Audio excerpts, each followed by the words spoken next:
Okay, let's unpack this. We're going way back today. Think Egypt, but like before the pyramids, even before famous pharaohs like Tutankhamun. Way, way back. Yeah, to the Predynastic period. It's this really mysterious time when Egypt was just sort of forming along the Nile. And this deep dive, it's about meeting those very first rulers, the ones who basically laid the groundwork for, well, everything that came after. Absolutely. And get this, there are these old legends, right? It whispers that some of these earliest kings had like magical powers, supernatural abilities. It definitely adds to the mystique, doesn't it? Yeah. But yeah, the Predynastic period is crucial. It's when things really started taking shape, scattered communities becoming something more. So what's our mission here? We've got all this material. Right. We're going to sift through it, pull out the key figures, these early kings and queens, and really try to understand their significance. How did they contribute to the birth of this amazing civilization? That's what we want you to take away. Okay, sounds good. So the story most people know, I guess, is unification around 3200 BCE, usually pinned on a king called Minos, or maybe Narmer. Yeah, Minos Narmer, that's the standard narrative, and it's got solid evidence behind it, particularly archaeologically. Right. But one of the really interesting threads in the research is this other theory. It's pretty controversial. Oh, go on. It suggests unification might have happened way earlier, like maybe around 4242 BCE. Whoa, hold on. 4242. That's over 1,000 years earlier. Exactly. By who? Is there a name? That's the thing. It's proposed there was this shadowy king, someone we don't really have direct evidence for, an undocumented ruler. So how does that theory even exist if there's no tomb, no inscriptions? Well, that's why it's debated so heavily. It's not based on digging stuff up, primarily. It leans on things like complex astronomical calculations. Some people interpret these as dating early records. Then there are subtle hints in king lists, written down much later, maybe suggesting gaps or missing early figures. And you've got those really ancient myths, the ones talking about primordial kings from a sort of golden age. So it's more like connecting dots from calendars, later lists, and legends, less concrete proof. Precisely. The hard archaeological evidence for that king at that date, it's just not there right now. Most scholars stick closer to the 3200 BCE timeframe because the finds are much more tangible. Makes sense. But it's scandalizing, isn't it? This idea of a ghost king maybe unifying Egypt a millennium earlier. It just underscores how much we don't know about the very beginnings, a big historical what if. Definitely food for thought. Okay, so let's maybe step onto slightly firmer ground, kings with more archaeological backing. King Iry-Hor, he's one of the oldest verifiable ones. Yes, Iry-Hor. Now we're talking about someone we can really point to in the archaeological record. He's definitely one of the pioneers, probably reigning around 3300 BCE. And his name, does it mean anything significant? It seems connected to the god Horus, maybe belonging to Horus or companion of Horus. It shows that really early link between the ruler and divinity. Okay, and the proof, where was he found? His tomb. It was discovered at Abydos, a super important burial site for these early rulers. And inside, the main finds were pottery jars, crucially, with his name inscribed on them. Pottery jars. Okay, so what does that tell us? Why is he important beyond just being really early? Good question. It's not just about the jars themselves.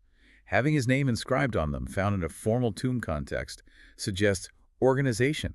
Think about it. Those jars were likely used for storing or distributing goods, maybe grain, maybe beer. Right, managing resources. Exactly. It points towards a developing administration, some kind of system for managing resources beyond just one village. Maybe organizing labor, building things, setting up early trade. He's helping build the infrastructure, the operating system for a larger state. Okay, building the foundations makes sense. So who comes next in this line? Following Iry-Hor, we find King Ka.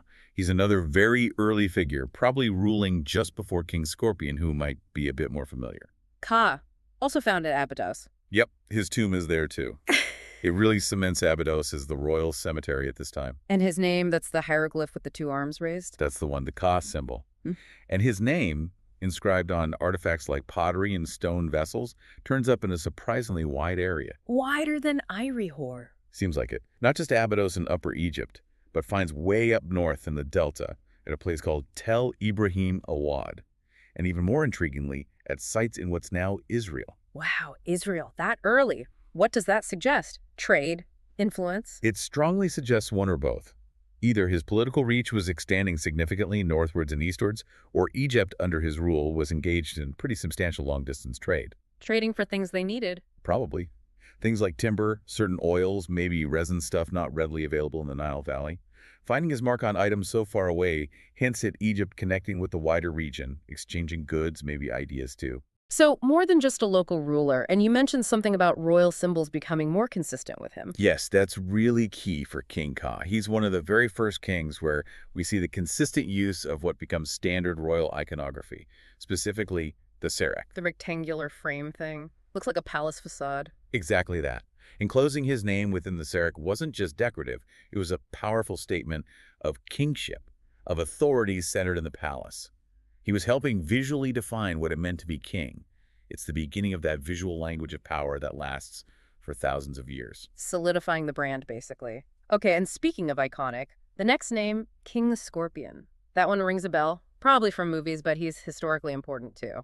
King Scorpion, sometimes Scorpion II. To distinguish him from potentially earlier figures with similar names, yes, he's definitely significant. A very potent figure right at the end of the Predynastic Period, maybe around 3200 BCE, on the cusp of unification. What makes him seem so potent? What did we find? For a long time, he was a bit mysterious, but two major finds really brought him into focus. First, his incredibly famous ceremonial mace head, discovered at Hierakonpolis. Right, another key early city. A major religious and political center, yes. And later, archaeologists identified what's believed to be his tomb, back at Abydos. That mace head has carvings on it, doesn't it? What do they show? They're amazingly detailed. Crucially, it shows Scorpion wearing the white crown, the symbol of Upper Egypt. So, he's clearly a southern power. But the most famous scene depicts him with a hoe, apparently ceremonially opening an irrigation canal. Huh. Opening a canal, not battling enemies. Well, there are hints of military power, too, with standards shown, but the irrigation scene is central. It's hugely symbolic. It represents control over agriculture, over the Nile's life-giving water, over prosperity itself. Connecting the king directly to the land's fertility. Precisely. There's a fundamental basis of power in Egypt, and the scorpion symbol itself probably denotes strength, the ability to strike decisively, maybe a connection to the goddess Serket. He comes across as a major force, setting the stage for unification. A powerful southern king controlling the land, maybe leading armies, right before the final step. Which brings us to, arguably, the main event, King Narmer. King Narmer, yes. Reigning perhaps around 3150 BCE, Yeah. most Egyptologists see him as the guy, the one who bridges the gap. He's considered the last king of the Predynastic dynasty and the very first king of a unified Egypt, the first dynasty. And this is where the Manes debate comes in again. Exactly. Is Narmer the historical figure behind the legendary Manes, who tradition says unified the country? Many scholars think so, but the debate isn't totally settled. What is clear is the evidence linking Narmer himself to the act of unification. And the prime piece of evidence is that famous palette. The Narmer palette, absolutely. Found at Hierakonpolis, just like Scorpion's mace head. It's technically a cosmetic palette used for grinding eye paint, but its size and incredibly detailed carvings make it monumental. It's basically a historical document in stone. What makes it scream unification? It shows Narmer in sequence wearing both the white crown of Upper Egypt and the red crown of Lower Egypt. That's huge. Symbolizing rule over both lands. Unequivocally. And the imagery is powerful. He's shown smiting enemies, literally bashing a captive associated with the north. He's surveying rows of bound prisoners. He's depicted in processions under standards representing different regions or deities. The message is crystal clear. Conquest and unification. Wow. Like a victory announcement carved in stone. Pretty much. It's propaganda, it's history, it's religious symbolism all rolled into one artifact. It marks that definitive transition to a single, unified state under one ruler. He really ushers in the dynastic age. Okay, these kings are clearly central, but it wasn't just men driving this, right?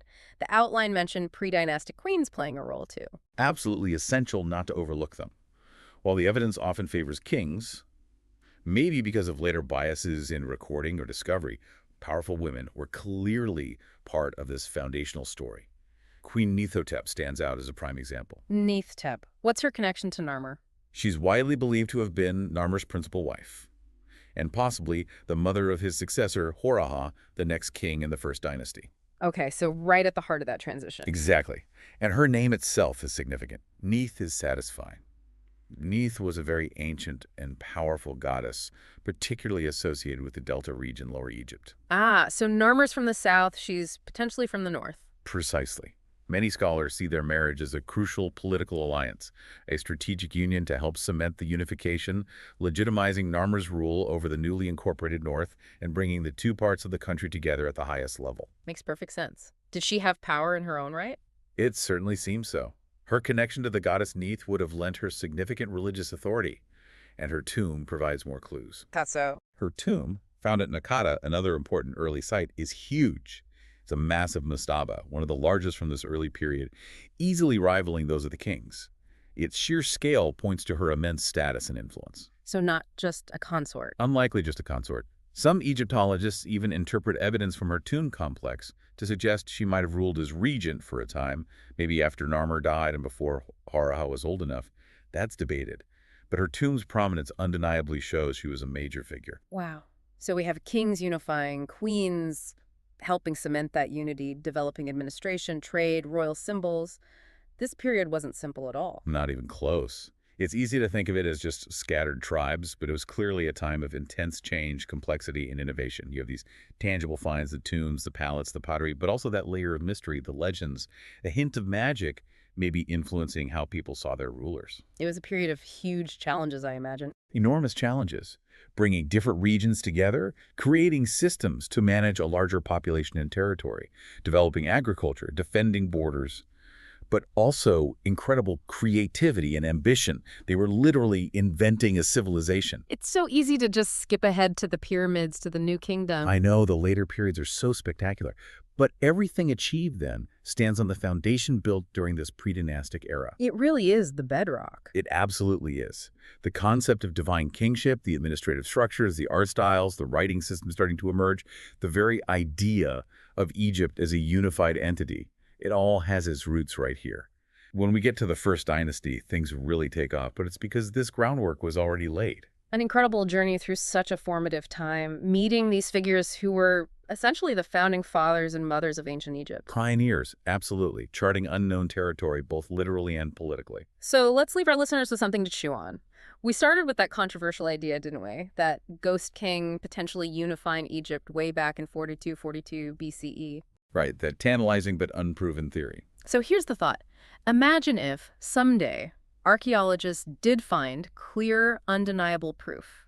What if they unearthed a tomb, an inscription, something concrete that confirms a unified kingdom that early? How would that change everything we think we know? Not just about the Predynastic period, but about the entire trajectory of Egyptian history.